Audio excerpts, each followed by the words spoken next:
আসসালামু আলাইকুম। সুপ্রিয় স্বাস্থ্যসেবা গ্রহণকারী ভাই বোনদের শেরপুর ইসলামী হসপিটালের পক্ষ থেকে পবিত্র রমজানের শুভেচ্ছা। প্রিয় স্বাস্থ্যসেবা গ্রহণকারী ভাই বোনেরা, আপনাদেরকে আজকে আমরা একটি সুসংবাদ নিয়ে এসেছি। দীর্ঘ 2 বছর যাবৎ প্রতিষ্ঠিত হয়েছে। তারপরে আমাদের সকাল থেকে আমরা ডক্টর সার্ভিসটা বন্ধ ছিল, বিকেল থেকে আমাদের ডক্টর সার্ভিসটা ছিল। আমাদের সকাল 8-9টা থেকে দুপুর 1টা পর্যন্ত নিয়মিত চেম্বার করছেন, মেডিসিন বিষয়ে রোগী দেখছেন ডাক্তার ফাউজিয়া নুসরাত মিম। আমরা তার সহযোগিতায় আমরা রোগীদেরকে সেবা দিয়ে যাচ্ছি। সেই আলোকে আমরা গত 3 দিন যাবত আমাদের মাঝে এসেছেন মর্জিনা আক্তার। তিনি বিভিন্ন অসুস্থতায় নিয়ে ভুগতেছিলেন। স্পেসিফিক ডায়রিয়া রোগে তিনি আক্রান্ত হয়ে তাদের রোগীদের ব্যক্ত যে তারা মৃত্যুর দ্বার প্রান্তে গিয়েছিল, কিন্তু আমাদের ফাউজিয়া নুসরাত মিম ম্যাডামের চিকিৎসা নিয়ে তিনি এখন অনেকটাই সুস্থ। আমরা এখন রোগীর মেয়ের কাছ থেকে আমি একটু তার ব্যক্তিগত শুনবো আর কি।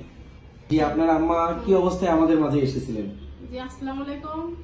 আমি এনার মেয়ে আমরুন নাহার। আমার মেয়ে খুব অসুস্থ ছিল। গ্রামে অনেকে বলছিল যে উনি আর ফেরার পথে না, হাসপাতালে নিয়ে যাওয়ার কোনো দরকার নেই, বাড়িতেই এখন দোয়া কালাম বলো আর যারা দেখার দরকার দেখে দেয়। তারপরও আমরা বিশ্বাস হয় নাই না যে কি একবার চিকিৎসা ক্ষেত্রে নিয়ে যায়, যে তাকে দেখায় কি রকম অবস্থা। এই জন্য আমরা কাল সকালে নিয়ে আসছি। আমি এখন প্রায় মৃত্যু ডাক্তারতে ছিল, এখানে নিয়ে এসে সেবা নিয়ে এখন তিনি পুরোটাই সুস্থ মতো হয়েছে ইনশাআল্লাহ।